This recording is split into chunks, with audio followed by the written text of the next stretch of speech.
hordoftoota keenya oduu jimaatarraaf jenne kunoo. Naannolee magaalaa Baahir Daar marsanii jiranitti har'a gara barii lafaa jalqabee hanga sa'aatii 2 guutuuf daqiiqaa muraasni hafetti dhukaasi guddaa dhaga'amaa ture sana hordofee Baahir Daar keessatti sochii ramaddii dhaabbachuusaa jiraattonni sagalee Ameerikaaf ibsanii jiru. Jiraattonni bakka Abbaay Maadoo fi Lidataa jedhamuun beekamanirraa sagaleen Ameerikaa haasofsiise akka jedhanitti har'a lafti bari'uuf yeroo deemurraa kaasee sagalee meeshaalee waraanaa gurguddoo dhaga'aa turuu isaanii ibsan. Sodaa nageenyaaf jecha akka maqaan isaanii gaafatamne ka gaafatanii fi naannoo Abbaay Maadoo jedhamuun beekamu keessa ka jiraatan ta'uu namni ibsan tokko akka jedhanitti har'a lafa bari'uuf deemu sa'aatii 11 daqiiqaa 22 irraa kaasee hamma sa'aatii 2 ta'uuf daqiiqaan 10 hafetti dhukaasa meeshaalee waraanaa gurguddaa dhaga'aa akka turan ibsan. Namni kun itti dabaluudhaanis sababaa dhukaasa dhaga'amaa tureen mana keessaa ba'uu akka hin dandeenye magaalaa Baahir Daar keessas sochiin tokko akka hin jirre bilbilaan ibsanii jiru. Dargaggoon jiraataa magaalaa Baahir Daar kan maqaansaa akka iccitiin qabamuuf gaafate tokko har'a ganama abbaasaa dhukkuba sukkaaraa qaban gara Finfinneetti geessee wal'aansisuuf akeeka akka qabaataa turee fi garuu sababaa dhukaasa sanaan manaa ba'uu waan hin dandeenyeef jecha imalli balalii xayyaaraa saganteeffate fashaluusaa ibsee jira. Mootummaan bulchiisa naannoo Amaaraa har'a ibsa baaseen magaalaa Baahir Daarii fi naannoo isheetti raayyaan ittisa biyyaaf humnootiin nageenyaa humnoota finxaaleeyyii jechuun waaman sana manaa gara manaatti deemuudhaan sakatta'uun qulqulleessaa akka jiru ibse. Ibsi kun itti dabaluudhaan bulchiisa naannoo sanaa keessatti hojiin seera kabachiisuu haala guutuu ta'een gaggeeffamaa jira jechuusaa Asteer Misgaanaw Baahir Daar irraa gabaastee jirti. Naannolee filannoon marsaa 6ffaa otoo itti hin gaggeeffamiin hafe keessaa 4tti waxabajjii 6 dhufu kana filannoo gaggeessuuf qophii ta'uu isaa boordiin filannoo biyyaalessaa beeksisee jira. Filannoon marsaa 6ffaa sun waggaa 3 dura kan gaggeeffame ta'uun isaa ni yaadatama. Filannoon kun bulchiinsa naannolee Benishaangul Gumuz, Afaar, Somaalee fi Itoophiyaa waaltaa keessatti kan gaggeeffamu yoo ta'u mana maree bakka bu'oota uummataa 9 fi iddoo banaa manni maree naannolee qaban 26 ta'uun ibsameera. Boordiin filannoo biyyoolessaa filannoo gaggeessuuf sagantaa karoorfate kanarratti paartilee siyaasaa fi waldaalee siviikii waliin har'a marii gaggeessee jira. Deemsa filannoo kana danquu ka danda'anii fi dhimmi hidhata qabu kan waa'ee nageenyaa ilaalchisee hirmaattota mariirraa gaaffiin boordii filannoof dhiyaatee jira. Walitti qabduun boordii filannoo guutuu biyyaa Aadde Meelaat Warq Haayiluu akka jedhanitti bulchiisa naannolee arfan filannoon keessatti gaggeeffamu kun haalli nageenyaa qaban deemsa filannootti fufuuf amansiisoodha jedhamee amanama jechuu isaanii Kennedy Abaate Finfinneerraa gabaasee jira. Daarektarri itti aanaa jaarmiyaa gargaarsa daa'immanii kan dhaabbata mootummoota gamtoomanii UNICEF Ted Chaibaan daawwannaa guyyoota 5f Itoophiyaatti taasisaniin Itoophiyaa keessatti balaa namoomaa guutuu biyyattii keessatti gadi fageenyaan dhufuu malu hambisuuf hawaasni addunyaa deeggarsa daa'immanii fi maatiif taasisan akka guddisaniif waamicha dhiyeessan. Itoophiyaan rakkoowwan hedduuf saaxilamteettu gargaarsa keenya barbaaddis jedhanii gogiinsi sababa El Niinoon dhufeeru kaaba giddugaleessaa fi kibba biyyattii keessatti daa'imman miiliyoona 1 irratti miidhaa geessiseeras jedhan. Bara 2024 kana keessas Itoophiyaatti daa'imman miiliyoona 1 fi haadholiin harma hoosisan 350,000 hanqina nyaataaf akka saaxilamuu malan tilmaamameera. Chaibaan naannoo Tigraay kan gogiinsaan akka maleef saaxilamteettu kan daawwatan yommuu ta'u turtii koo keessattis maloonni maatiin ittiin gogiinsa kana jalaa dandamatan kan dhumateeru ta'uu argeeraa jedhan. Haadha maqaan ishee Lamlam jedhamtu tokko argee akkanatti himtetti yeroo waan hundi nuuf fooyya'e jennetti gogiinsi kun nu mudate naan jette. Ija isheerraa abdii kutannaa isa dhugaatu mul'atas jedhan. Gogiinsaan alattis rakkoo kana walxaxaa kan taasiseeru weerarri dhukkuba koleeraa, busaa fi dhukkuba dangii guutummaa biyyattiitti balaa fayyaa hawaasaa hatattamaa ta'aa jiras jedhanii dhukkuboonni kun immoo warra salphaatti daa'imman ajjeesan. garuu immoo ittisuun ni danda'ama. Dhukkuboota kanneeniin alattis biyyattiin walitti bu'iinsa keessa jiraachuun qaamoleen balaaf saaxilamoo ta'an kanaaf immoo wal'aansoo guddaadhas jedhan. UNICEF mootummaa Itoophiyaa waliinii fi qaamolee biroo waliin tumsa cimaan rakkoolee mudataniif deebii kennuuf hojjetas jedhaniiru. Dhaabbanni mootummoota gamtoomanii Itoophiyaa keessatti gargaarsa taasisuuf maallaqa doolaara biiliyoona 3.24 na barbaachisa yommuu jedhu UNICEF immoo daa'imman gargaaruuf maallaqa doolaara miiliyoona 535 na barbaachisa jedheera.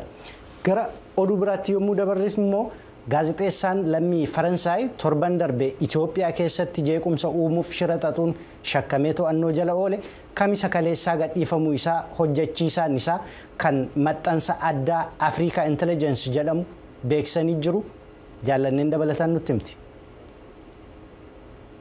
Antoine Galindo torban tokko hidhaa keessa erga ture booda bilisa bahee gara Paarisitti deebi'uuf Finfinnee keessaa ba'uu danda'eera jechuudhaan gulaalaan olaanaa maxxansichaa Paul Dijkman dhaabbata oduu Ajaans France Pressiif himaniiru. Kutaa Afrikaa bahaa keessatti maxxansa kana kan hoogganan Galindoon jalqaba baatii kanaa yaa'ii gamtaa Afrikaa gabaasuuf gara Itoophiyaatti kan imale yoo ta'u guraandhala 22 to'annaa jala oole. Aangawoonni oduu gabaasaan ganna 36 kun biyyattii keessatti jeequmsa uumuuf shira xaxeeraa jechuun himataniiru. Finfinnee gadhiisee osoo hin bahiin dura dhaabbata oduu Ajaans France Pressiif akka himetti nagaa ta'uusaa fi fayyaansaas gaarii ta'uu ibseera. Haalli hidhaa keessaa rakkisaa ta'ullee akka gaariitti naqabaniiru jechuun ibse. Paul Dijkman akka jedhanitti Galindoon gadhiifamuunsaa hojjetoota Africa Intelligence kanneen isa waliin deebi'anii wal arguuf fedhii guddaa qabaniif boqonnaa dhugaa ta'eera jedhan. Galindoon aanga'aa paartii mormituu adda bilisummaa Oromoo waliin hoteela Finfinnee tokko keessa wal arganiitu jiranii to'annaa jala oole. Dilbata darbe abbaa murtii duratti ka dhiyaate yoo ta'u hidhamni isaa kun hanga bitooteessa tokko jechuun har'aatti akka dheeratu ajaji kennamee ture. Dubbiimtuun mootummaa Itoophiyaa Salaamaawit Kaasaa roobii darbe akka jedhanitti Galindoon yaa'ii gamtaa Afrikaa akka gabaasuuf hayyamni kennameeraaf garuu waan sababii daawwannaa isaa waliin guutummaatti wal faallessu irratti bobba'ee ture keessumaa odeeffannoo dhimma siyaasa keessoo biyyattii waliin wal qabatu walitti qabaa ture jechuun ibsaniiru. Humnoonni hidhatanii fi milishoonni michuu isaanii ta'an kanneen Sudaan keessatti aangoo qabachuuf qabsaan Daarfur gama kibbaa harka caalaa isaa yeroo to'achuuf yaalanitti ajjeechaa gosa irratti hundaa'ee fi humnaan gudeeddii saba bal'aa irratti raawwatan jechuun ogeeyyiin tokkummaa mootummootaa gabaasa haaraa baasaniin hubachiisanii jiru. Gochi isaanii kunis sadarkaa yakka waraanaa fi yakka dhala namaa irratti raawwatamuu ga'uu akka danda'u himaniiru. Gabaasni gola naga eegumsaa kan tokkummaa mootummootaaf kamisa kaleessaa dhiyaate dhaabbata oduu Associated Press argate kun gara jabummaa humni deeggarsa saffisaa yookaan RSF kan irra hedduun isaanii Araboota olaantummaa qabaniin gocha gara jabummaa Afrikaanota Daarfur irratti raawwatan waan suukanneessaa ta'e agarsiiseera. Kana malees karaa toora maallaqaa walxaxaa ta'een dhaabileen kurna hedduu hirmaachisuu dabalatee akkaataa RSF kutaalee Daarfur 5 keessaa 4 to'achuuf itti milkaa'es bal'inaan ibseera. Ogeeyyiin kunneen gabaasa isaanii fuula 47 qabu kana keessatti RSF fi milishoonni isaa iddoowwan Daarfur keessatti buqqaatonni gaaddisa tolfatan namoota siviilii yookaan nagaa ollaa sana jiranii fi dhaabilee tajaajila fayyaa irratti xiyyeeffataniiru. Waggoota 12 dura Daarfur duguuggaa sanyii fi yakka waraanaa wal fakkaataa ta'een keessumaa milishoota Arabaa Jaanjaawud kanneen gara jabina qabaniin uummata giddugaleessaa yookiin Afrikaa bahaa of beeksisanii irratti raawwatanii turan. Kunis waan deebi'ee dhufe fakkaataa ka jedhan abbaan alangaa mana murtii yakka qoratu kan addunyaa Karim Khan gamilachuu yakka waraanaa yakka dhala namaa irratti raawwachuu danda'u yookaan duguuggaa sanyii Daarfur keessatti raawwachaa jiru jedhanii amanuuf sababoonni ga'aan jiru jedhanii turan.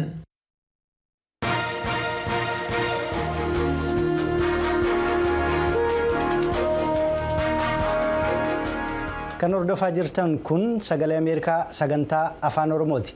Gara sagantaalee keenya har'aaf qindeeffannetti yommuu dabarru immoo roobii darbe godina Wallagga Bahaa aanaa Giddaa Ayyaanaatti hidhattoota finxaaleeyyii faannootiin dhukaasa konkolaataa geejjibaa irratti raawwateen namoonni 3 du'anii 2 immoo madaa'uu jiraattonnii fi hangawaan aanaa Giddaa Ayyaanaa himanii jiran. Hoogganaan hospitaala Giddaa Ayyaanaa namootni kunneen rasaasaan ajjeefamuu mirkaneessanii namoonni kaan lameen dhukaasaan kan madaa'an yaala argachuuf gara magaalaa Naqamteetti imalaniiru jechuudhaan VOA'tti himaniiti jiru. Galmoo Daawit dabalatasaa qopheesseera. Haleellaa finxaaleeyyii faannoon dhaqqabe jedhaniini roobii darbee konkolaataa geejjibaa magaalaa Naqamteerraa gara Giddaa Ayyaanaa deemaa ture irratti dhukaasa banameen lubbuun namoota 3 darbuu konkolaachisaan balaan kun isaan mudate obbo Ahmed Idris VOA'f himanii jiru. Harkaan waan namni sun fuula hidhatee jira shaashiitiin hin mul'atu ija isaa qofaatu mul'ata. Konkolaataan dhaabbachiisee yaa'u dubbii ta'uu isaa baree erga dhaabbachiisne keessaa baqachuutti keetti dhukaasni battaluma irratti baname. Yaa'u tolee dargaggeessa baay'inaan namoota ni fe'ee jiru. Inni danda'u humna qabu fiigee akka carraa ta'e immoo namoonni dudduubatti hafanii namni 3-4 rukutaman. Hospitaala hin geenye achumatti lubbuun isaanii ba'e bakkuma sanatti. Waan addaa maaltu jira waan beekamaadha ifaaf bilisadha. Faannoo malee. Obbo Ahmed Haleellaan kun Naqamtee ka'anii utuu gara Giddaa deeman bakka dhagaa jigii jedhamutti isaan irra dhaqqabuu himanii imaltoota 40 ol konkolaataa isaanii irratti fe'aniis akka ture dubbatu. Jalqaba nama tokkotu ba'e irratti namni 2 keessa caakkaatti ba'eetti dabalame nama 3 kan ba'e. Isayyuu xiqqoo kan shifaanii kennee milishaan bakka eegumsa sanaan gaadhee nu faana dhufee isuma buusnee kaane. Xiqqoo dhukaasa 2-3 gaafa inni dhukaasu xiqqoo kifsitiin argamee xinnoo uummanni kun ooleyyuu malee hundumaatu dhuma ture tokko kanaaf hin jiru ture lubbuuti. Siniif hin birmanne warri milishaa sun kan achi jiran. Namni nu dirmate hin jiru baqannee deemnee maadannaan uummata dhume uummata jalatti kun fixaa jiru naani. Makalaakaan immoo desiyaan dooteesii dhufee shurrubbaa qabu goofaree qabuudha. Lakki shurrubbaan qabanii goofaree hin qabanii. Innee gaafa nuti dubbannu bakka gara biraatti deemanii ajjaan poolisii keenya baay'ee aarsaa godheera. Konkolaataan xiqqoo rukutameera. Konkolaataa keenya gommaa faasa dhaqaame kekeerannee nama harkaa fudhannee milishaa aanaa keenyaan mul'atanii naani isaan faana gara Giddaa deemne. Balaa kanaan namoonni 3 jechuun Qalbeessaa Biraanuu, Eebbaa Fufaa fi Faayisaa Galatuu lubbuun isaanii kan darbe ta'uu kana keessaa obboleessa Qalbeessaa Biraanuu ta'uu kan dubbate Zalaalam Biraanuu obboleessi isaa daldalaaf ba'e ukkeerraa gara Giddaa utuu deemuu ajjeefamuu dubbata. Qalbeessaa Biraanuu Ayyaanaa jedhama. Gaafa facaasaa gabaa uffee oleetu galaa jiru. Finxaalees maaraa naannoo dhagaa jigii jedhamutti makiinaa konkolaataadhaan deemaa jiru keessatti dhukaasaa irratti filisiitiin banee dhaabbachiisee obboleessa koomanii waalleewwan 2 gara harooliin mukaa obboloowwan 3 battala kan du'anii 2 immoo madaa'uudhaan dhufanii. Obboleessi rasaasumaan rukkutame laphee irraan bakka dhagaa jigii jedhamtu sana bakka gabaashee qaama mootummaa hidhatee jiru jira. Lubbuu keenyaaf sodaanna. Qaama kana goltummaatti gallus hin qabnu. Dhalli keenya obbolaan keenya hamma muka boqqollootti lakkaa'amaa jiranii gabaadhaa dhugaan nagadattee galchuudha kan isheen duuti obboleessi kun. Uummata miiliyoona meeqa kan ta'u uummanni karaa sanarratti dararamaa jiru maaloo aanaa 5 yoo xiqqaate aanaa 5 kun immoo sirriisaa dhukkubsannaan namni isaa duunaan obbolaan kun amma Naqqamteerra kan kaleessa dhufanii obbolaan Hararii Disaabaadhaa dhufanii amma Finfinnee kun Naqqamte ta'aa jiru karaa dhufan dhabanii karaa yaaddoo sanaa. Qalbeessaa Biraanuu Ayyaanaa kan dhukaasa kanaan ajjeefame jedhame dargaggeessa gana 24 ta'uu kan dubbate Zalaalam sirni awwaala isaa Giddaa Ayyaanaa gandaa Harreelee Waajjaatti gaggeeffamuu dubbatee jira. Dr. Malkaamuu Addunyaa meedikaal diireekteriin hospitaala sadii rasaasaan rukutamuu dubbatan reeffi isaanii gara hospitaalaa dhufuu VOA'f dubbataniiru. Kan nu bira dhufe dhiironni 3 du'anii dhufanii namni 2 immoo madoodhaan dhufee jechuudha. Yaa'u akka ilaalamutti waanuma rasaasaan rukutamanii du'anidha jechuudha. Karaa seenee fi karaa ba'ee qabaa jechuudha. Laphee marra rukutamanii chestii marra danda'utu. Dr. Malkaamuun namoonni dabalataa 2 kan miidhaan irra ga'ee dhufan jedhan battaluma yaalaa argatanii ba'ullee himanii jiru. Obbo Amanuu Dhiinsaa hoogganaa waajjira paartii badhaadhinaa aanaa Giddaa Ayyaanaa ta'ee kana ilaalchisee akkas jedhan. Yeroo imaltoonni Naqamteerraa gara guttinirraa immoo gara Giddaa Ayyaanaatti ba'anii sisa magaalaa dhagaa jigii kan jedhamtu ishee darbuudhaanii namoota kanatti dhaabadhu konkolaataa jechuudhaan waa konkolaataan dhaabadhu jedhu konkolaataan yeroo inni gad dhaabatu uummanni yeroo inni irraa bahee gadi baqachuuf jedhu warreewwan dhokatanii dhaabatan sun immoo namoota kanatti dhukaasuudhaan namni 3 battalumatti kan du'anii fi namni 2 immoo kan madaa'anidha jechuudha. Kanaaf dhimmi sun immoo toora sana eegumsi dhaabbii jira waan ta'eef mootummaanis kallattiimaan yeroo dhimma kana maaliif akkas ta'e jechuudhaan namoota toora sana eegan tarkaanfii fudhateera. Isaaniinis namoota toora sana eegan namoota 4 to'annoo jala oolchee jira jechuudha. Kanaaf balaa kana kan geessise eenyudha wanti adda baafattan akka qaama mootummaatti? Amma wanti adda ba'e finxaalessumadha. Amma finxaalessi toora sanarratti shiftaan Amaaraa jira. Shiftaa Amaaraa naannoo Amaaraa irraa dhufee osoo hin taane saba sanarratti kan jiru naannoo sana kan jiru dhokatee tokkummaa uummataa saba Amaaraa saba Oromoo jiru jira. Finxaalessadha. Finxaalessa gama lamaaniin iyyuu hojjettee kan adda baaftu irratti rakkata. Kanaaf finxaalessumatu rakkoo ammaataa kana taasise kun immoo gara fuulduraattis furmaata kan argatudha. Jiraattonni fi konkolaachistoonni sarara geejjibaa Naqamtee gara Giddaa Ayyaanaa fi Guuttinitti rakkoo nageenyaa nu mudataa jira jedhaniifis mareen akka gaggeeffamaa jiru ramaddii geejjibaa duukas eegdonni ramadamaa akka jiran himanii ta'us garuu darbee qaama lootee galtuu jedhaniin balaa wal fakkaatu akka qaqqabaa jirullee eeraniiru. Gabaasa Sagalee Ameerikaaf Galmoo Daawit Adaamaarraa. Gabaasa keenyatti aanuun immoo Eertiraan lammiilee ishee irratti to'annoo cimaa gochuu hacuuccaa fi sarbama mirga namaa hamaa bal'inaan gaggeessaa jirti jechuudhaan hayyoonni dhimmootii mirga namaa akeekkachiisaniiru. Hayyoonni kun guyyaa dheengaddaa waa'ee haala kanaa mana marii dhimmootii mirga namoomaa kan tokkummaa mootummootaaf gabaasaniiru. Gabaasa Liisaa Shilaayin Tujubeetu dhiyeessa. Ogeessonni kun haalli mirga namoomaa Eertiraa keessaa fooyya'insa tokko utuu agarsiisin haala yaaddessaarra akka jiru ibsaniiru. Waajjirri mirga namaa ka tokkummaa mootummoota akka jedhetti dhiittaa mirga namaaf dararaa akkasumas namoota akkasumaan qabanii hidhuuf humnaan nama ukkaamsanii butuu laalchisee gabaasaalee qabatamaa argachuu itti fufuusaa beeksiseera. Tokkummaa mootummootaatti gabaasaan addaa dhimma Eertiraa Mohaammed Abdulsalaam Baabikar gareelee adda addaan dhiittaalee mirga namaa gabaasaman ittisuu qorachuuf akka sirraa gochuuf mootummaan tarkaanfii fudhachuusaaf ragaan tokkoyyuu hin jiru jedhan. Kurna lamaan darban keessa aangawoonni Eertiraa haala mirga namaa kan biyya isaanii keessa ilaalchisee jiru furuuf tarkaanfii fudhachuu hanqachuun isaanii dhimma imaammata mootummaati. Himatamuu dhabuun amma argamaa jiru dhiittaan mirga namaa irra deddeebi'uun akka raawwatamu kanneen miidhaan irra ga'es akka callisan taasisa. Dhiittaaleen mirgaa adda baafamanii beekaman osoo adda hin citiin itti fufaniiru. Baabikar akka jedhanitti lammiiwwan Eertiraa mirga lammummaa isaanii dhabaniiru. Waggoota 30 oliif filannoon akka hin geggeessamne, paartileen siyaasaa paartii biyya bulchuun ala akka hin ijaaramne, miidiyaan walabaaf waldoleen siivikii akka hin hojjenne ittisamuu isaanii tuqaniiru. Itti dabaluudhaanis sababa tajaajila loltummaa biyyoolessaa dirqisiisaa ta'e fooyyessuuf tarkaanfiin akka hin fudhatamne dubbataniiru. Sababa tajaajila loltummaa yeroo hin murtaa'iniif itti fufe kanaatiin lammiiwwan Eertiraa dararaa hamaa dirqiidhaan hojii humnaatti bobba'uuf hokkara saalaaf saaxilamaniiru jedhan. Waggoota 20 darbanii fi loltummaaf kanneen galmaa'an mirga isaanii lammummaa hawaasummaa fi kan diinagdee kan sarbaman akkasumas mirga hojjechuu jiraachuu jireenya maatii gaggeeffachuu bakkaa bakkatti socho'uu irraa mulqame ilaalchisee yeroodhaa yerootti gabaasi na dhaqqaba. Itti dabalees dhokatanii kanneen biyyaa baqatanii maatii fi hawaasa isaanii irratti adaba cimaatu raawwata. Baabikar waa'ee namoota walitti qabuuf duulli nama fo'achuu itti fufuusaa dubbataniiru.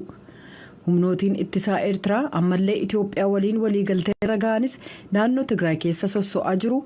Itoophiyaa keessattis dhiittaa mirga namummaa raawwatu keessatti hirmaachaa jiraachuu isaanii gabaasa argachuu itti fufuu isaanii dubbataniiru. Jeenevaatti kan argamu gurmuu Eertiraaf aangawaa dippiloomaasummaa ka ta'an Habtoom Zaraayi Girmaay gabaasaan addaa dhimma Eertiraa himannaa hundee hin qabaanne dhiyeessan jechuun qeeqan. Waggoota 12 darbaniif Eertiraan siyaasa akkasiin miidhamaa turte jedhanii kan mirga namaa sarbu utuu hin taane guddinniif eegumsi mirga namoomaa wiirtuu sabummaa biyya isaanii akka ta'e dubbataniiru.